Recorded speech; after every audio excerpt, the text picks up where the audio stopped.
tardes, amigas y amigos de Iniciativa Ciudadana.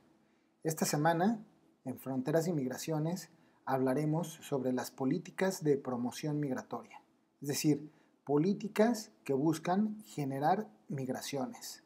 Estas políticas tienen por objetivo atraer o expulsar migrantes, ya sea en forma selectiva o masiva, en forma voluntaria o forzosa.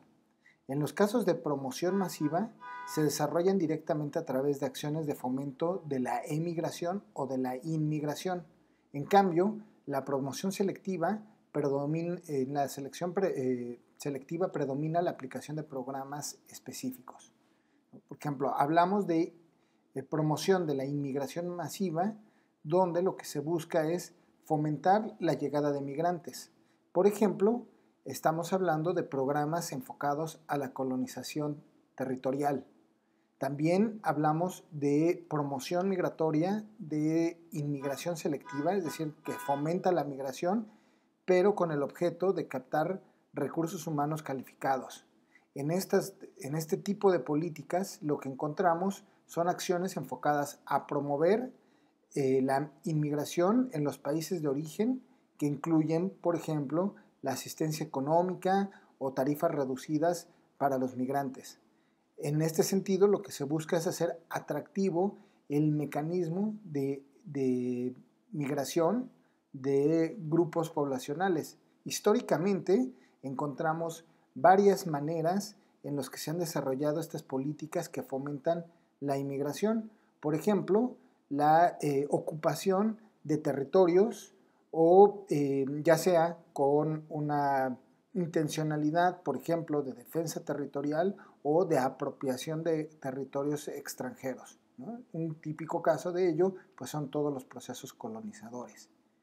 En cambio, las políticas que generan migraciones con el objetivo de la expulsión de población son aquellos que están enfocadas a la emigración. Por ejemplo, tenemos políticas de emigración voluntaria que buscan fomentar la salida de grupos de población. Por ejemplo, tenemos el caso de programas laborales, ¿no? Y entonces lo que buscan es la salida de ciertos grupos de población con algunas características laborales particulares.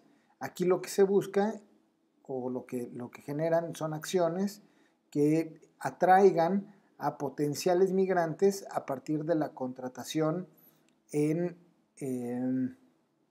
alguna materia laboral. Por ejemplo, en América Latina se han aplicado políticas en este sentido en materia de promoción a la inmigración.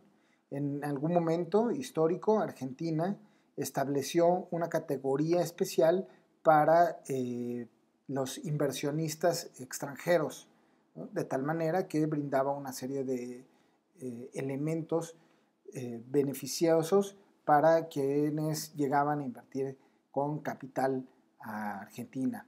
Uruguay, por ejemplo, desde la década de los 90 del siglo pasado, establece una serie de procedimientos y servicios técnicos para beneficiar a los inmigrantes, también con esta característica de inversores.